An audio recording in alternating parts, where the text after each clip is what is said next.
Chapter 7 Child-Raising on Mars. After a breakfast, which was an exact replica of the meal of the preceding day, and an index of practically every meal which followed while I was with the Green Men of Mars, Zola escorted me to the plaza, where I found the entire community engaged in watching or helping at the harnessing of huge Mastodonian animals to great three-wheeled chariots. There were about 250 of these vehicles, each drawn by a single animal, any one of which, from their appearance, might easily have drawn the entire wagon train when fully loaded. The chariots themselves were large, commodious, and gorgeously decorated. In each was seated a female Martian, loaded with ornaments of metal, with jewels and silks and furs, and upon the back of each of the beasts which drew the chariots was perched a young Martian driver. Like the animals upon which the warriors were mounted, the heavier draft animals wore neither bit nor bridle, but were guided entirely by telepathic means. This power is wonderfully developed in all Martians, and accounts largely for the simplicity of their language and the relatively few spoken words exchanged, even in long conversations.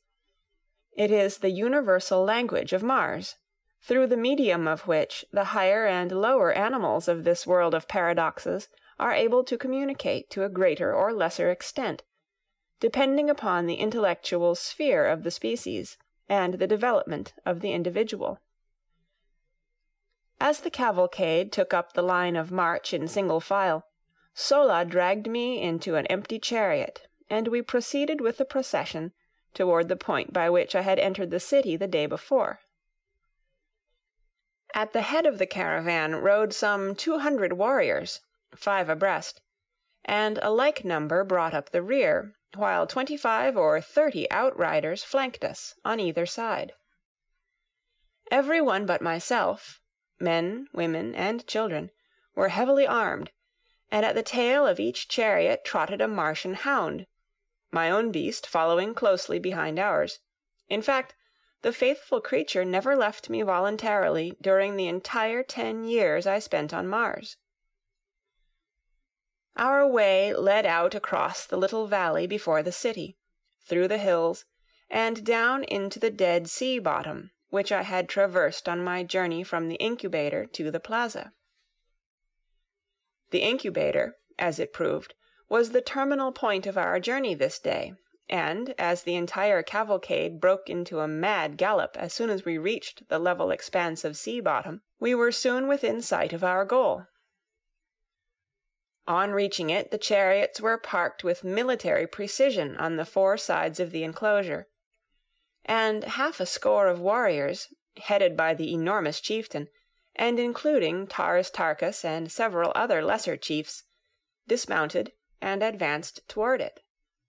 I could see Tars Tarkas explaining something to the principal chieftain, whose name, by the way, was, as nearly as I can translate it into English, Lorquas Ptomel, Jed, Jed being his title. I was soon apprised of the subject of their conversation, as, calling to Zola, Tars Tarkas signed for her to send me to him. I had by this time mastered the intricacies of walking under Martian conditions, and quickly responding to his command, I advanced to the side of the incubator where the warriors stood. As I reached their side, a glance showed me that all but a very few eggs had hatched, the incubator being fairly alive with the hideous little devils.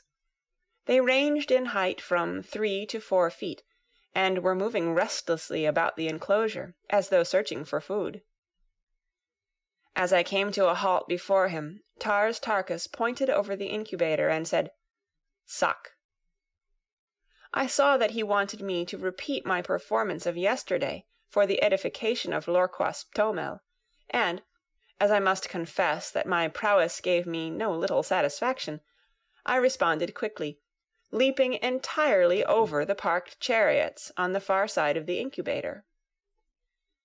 As I returned, Lorquas Ptomel grunted something at me, and, turning to his warriors, gave a few words of command relative to the incubator. They paid no further attention to me, and I was thus permitted to remain close and watch their operations, which consisted in breaking an opening in the wall of the incubator large enough to permit of the exit of the young Martians.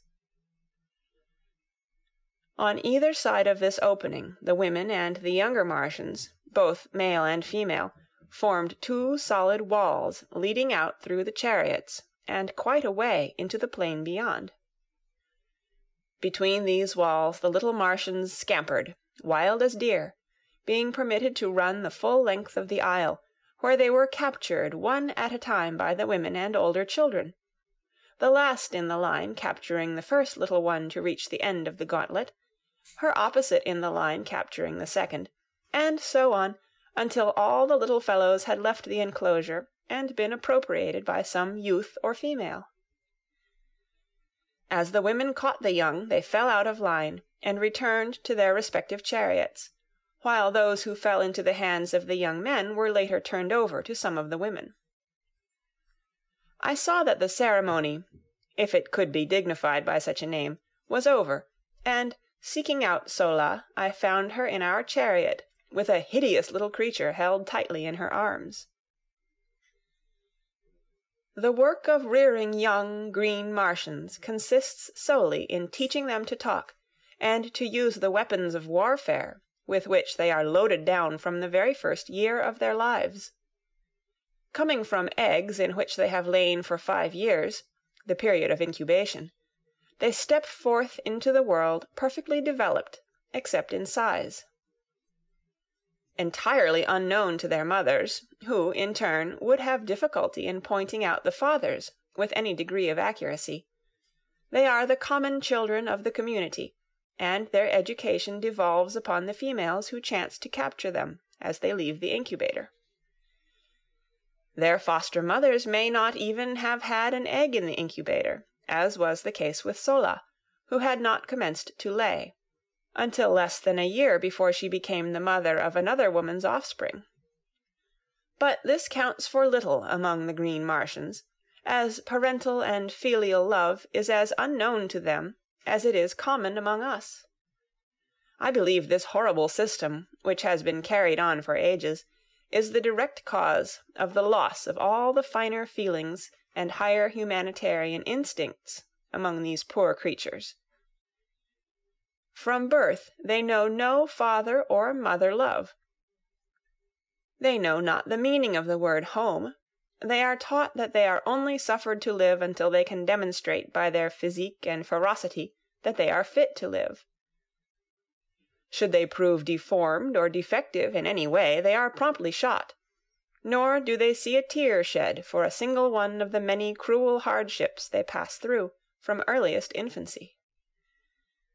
I do not mean that the adult Martians are unnecessarily or intentionally cruel to the young, but theirs is a hard and pitiless struggle for existence upon a dying planet, the natural resources of which have dwindled to a point where the support of each additional life means an added tax upon the community into which it is thrown. By careful selection they rear only the hardiest specimens of each species, and with almost supernatural foresight they regulate the birth rate to merely offset the loss by death. Each adult Martian female brings forth about 13 eggs each year, and those which meet the size, weight, and specific gravity tests are hidden in the recesses of some subterranean vault, where the temperature is too low for incubation. Every year these eggs are carefully examined by a council of 20 chieftains, and all but about 100 of the most perfect are destroyed out of each yearly supply. At the end of 5 years, about 500 almost perfect eggs have been chosen from the thousands brought forth. These are then placed in the almost airtight incubators to be hatched by the sun's rays after a period of another 5 years. The hatching which we had witnessed today was a fairly representative event of its kind, all but about 1% of the eggs hatching in 2 days. If the remaining eggs ever hatched, we knew nothing of the fate of the little Martians. They were not wanted, as their offspring might inherit and transmit the tendency to prolonged incubation, and thus upset the system which has maintained for ages and which permits the adult Martians to figure the proper time for return to the incubators almost to an hour. The incubators are built in remote fastnesses, where there is little or no likelihood of their being discovered by other tribes. The result of such a catastrophe would mean no children in the community for another 5 years. I was later to witness the results of the discovery of an alien incubator. The community, of which the green Martians with whom my lot was cast formed a part, was composed of some 30,000 souls. They roamed an enormous tract of arid and semi-arid land between 40 and 80 degrees south latitude, and bounded on the east and west by 2 large fertile tracts. Their headquarters lay in the southwest corner of this district, near the crossing of 2 of the so-called Martian canals. As the incubator had been placed far north of their own territory, in a supposedly uninhabited and unfrequented area, we had before us a tremendous journey, concerning which I, of course, knew nothing. After our return to the dead city, I passed several days in comparative idleness. On the day following our return, all the warriors had ridden forth early in the morning, and had not returned until just before darkness fell.